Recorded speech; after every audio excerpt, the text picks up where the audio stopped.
मेरे YouTube channel my life my way पर आज मैं फिर आपके सामने हूँ और आज हमारा विषय है व्याकरण का पद परिचय। अक्सर ऐसा होता है कि पद परिचय पर टीचर्स ज़्यादा ध्यान नहीं देते हैं बच्चों को समझाने के लिए, तो मैंने यह जो वीडियो बनाया है इस तरह से बनाने की कोशिश की है इसे, ताकि बच्चे स्वयं इसे देखकर खुद ब खुद अच्छी तरह से समझ सकें और उसके बाद जब टीचर्स उन्हें समझाएंगे तो उनका नज़रिया और ज़्यादा क्लियर हो जाएगा। आइए आज हम देखते हैं पद परिचय और मैं इसे आपको समझाने की कोशिश करती हूँ। आप थोड़ा सा ध्यान देंगे तो इसे अच्छी तरह समझ पाएंगे। पहले हम देखते हैं कि शब्द क्या है। शब्द पद है और इस शब्द के बारे में जो परिचय देना है वो है पद परिचय। वर्णों के सार्थक समूह को शब्द कहते हैं और पद वाक्य में प्रयुक्त शब्द ही पद कहलाता है। तो जो वाक्य में प्रयुक्त शब्द है यानी पद परिचय अर्थात शब्द परिचय। अब पद परिचय क्या है? पदों का व्याकरणिक परिचय ही पद परिचय कहलाता है।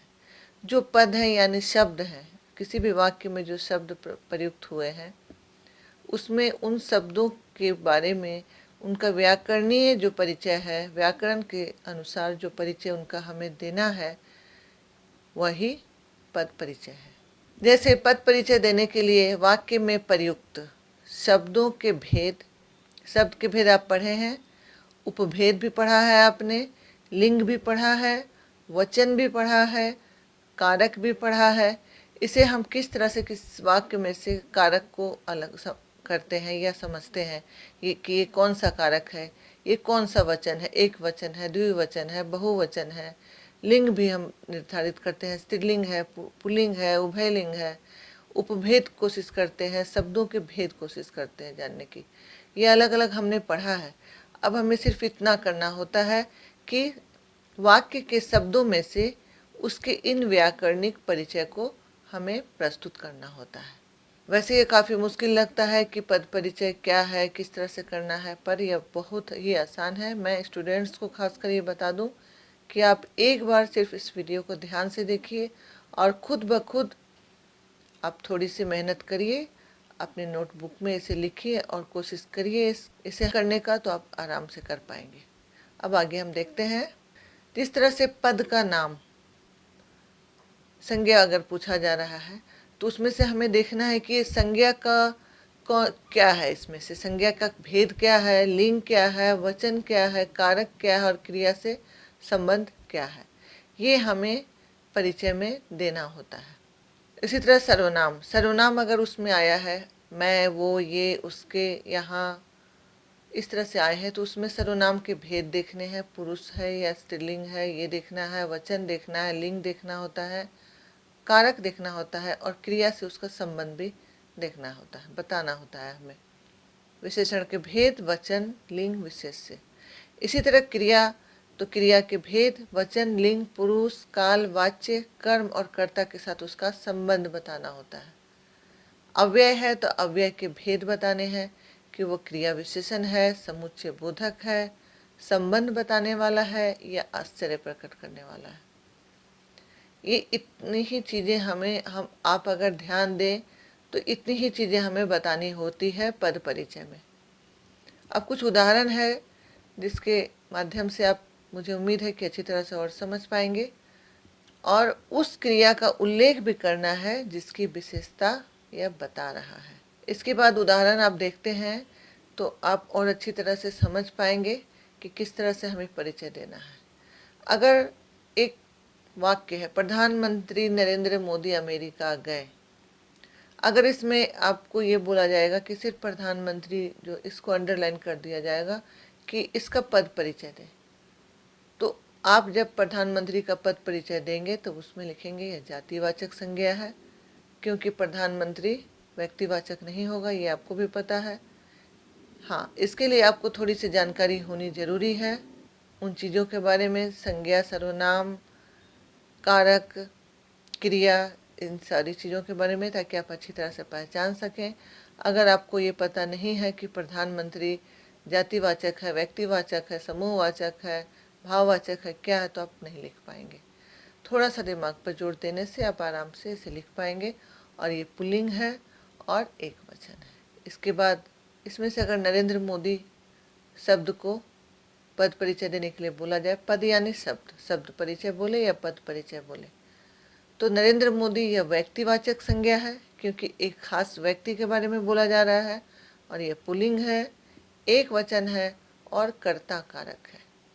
इसके बाद देखते हैं अमेरिका। अगर अमेरिका दे दिया जाता कि इस शब्द का आप परिचय दीजिए, तो आप उसके लिए क्या लिखते हैं? व्यक्तिवाचक संज्ञा है क्योंकि अमेरिका एक ही है, खास स्थान का नाम है, इसमें आप जातिवाचक नहीं दे सकते हैं। वह पुल्लिंग है, एक वचन है और कर्म कारक है। इसी प्रकार गए को देखते हैं तो अकर्मक क्रिया है, एक वचन है, भूतकाल है, कर्तृवाचक। हम और भी उदाहरण देख लेते हैं।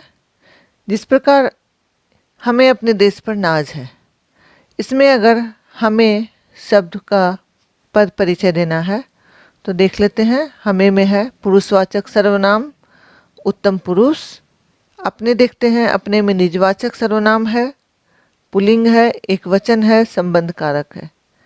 देश पर, इसमें से देश पर को अगर अंडरलाइन किया जाए और आपको बोला जाए इसका पद परिचय दीजिए, तो वो होगा जातिवाचक संज्ञा, पुल्लिंग, एक वचन, अधिकरण कारक।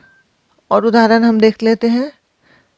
लंका के राजा रावण को राम ने मार गिराया। मैंने बहुत सारे उदाहरण देने की कोशिश इसलिए की है कि आप इसे बार बार देखें और इन उदाहरणों के माध्यम से आप समझ पाए कि असल में पद परिचय में हमें क्या करना होता है।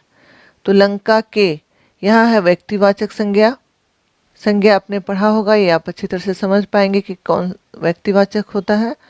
इसी तरह स्त्रीलिंग, एक वचन और संबंध कारक।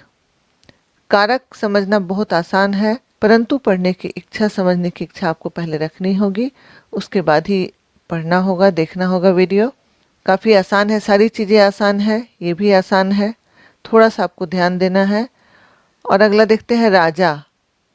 राजा का अगर अंडरलाइन करके दिया जाए कि इस शब्द का, इस पद का परिचय आप बताइए, तो ये होगा जातिवाचक संज्ञा, पुल्लिंग, एक वचन। रावण को, रावण को व्यक्तिवाचक संज्ञा, पुल्लिंग, एक वचन और कर्म कारक।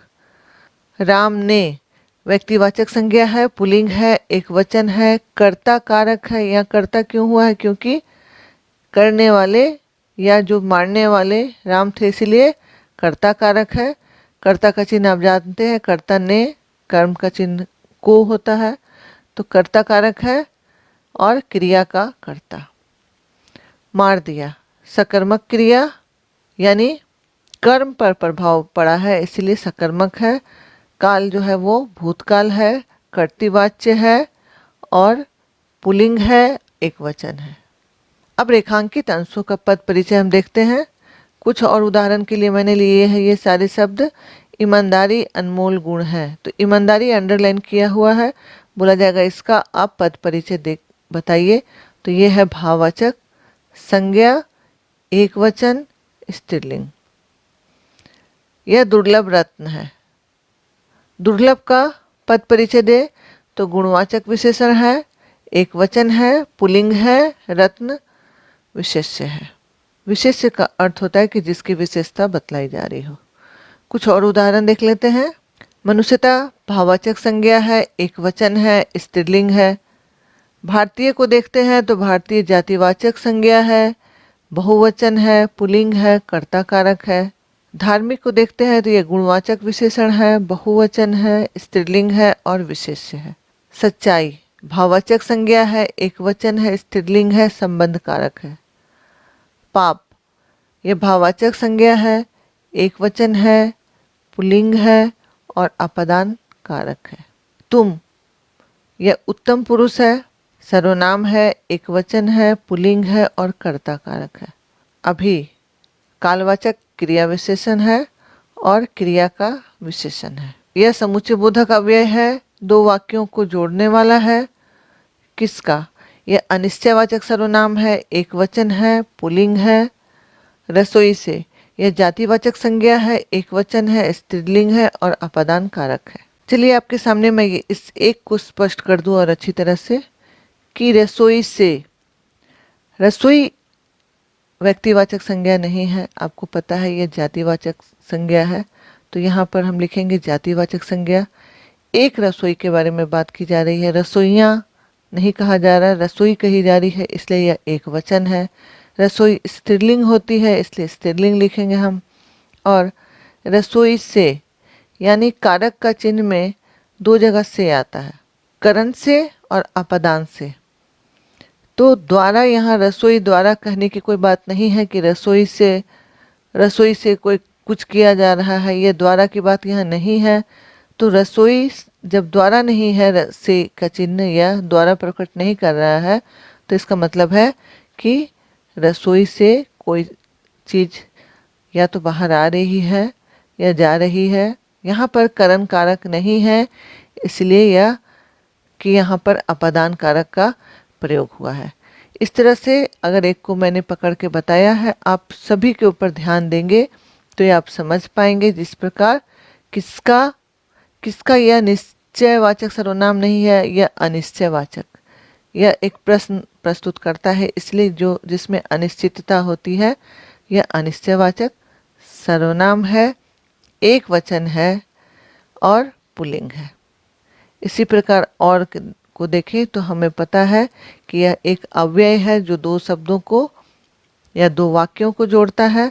तो समुच्चय बोधक अव्यय है और यह दो वाक्यों को जोड़ने वाला है। इस तरह से आप पद परिचय करेंगे या पहले से थोड़ा सा अभ्यास करेंगे तो आपके लिए बहुत ही आसान होगा। मुझे पता है कि आप लोग इस पर ध्यान ज़्यादा नहीं दे पाते, ये दूर से ही इससे भयभीत होते हैं, पर जिस चीज़ से भय लगे वही काम करें ताकि उसमें आपको निर्भयता का अनुभव हो और आप उससे भागे नहीं बल्कि उसको पार करके आगे निकलें। मेरा वीडियो देखने के लिए आपका बहुत बहुत धन्यवाद। अगर आपको ये अच्छा लगा तो अपने दोस्तों के साथ इसे ज़रूर शेयर करें और सब्सक्राइब नहीं किया है चैनल को तो सब्सक्राइब भी कर लें। लाइक करना ना भूलें। वीडियो देखने के लिए धन्यवाद।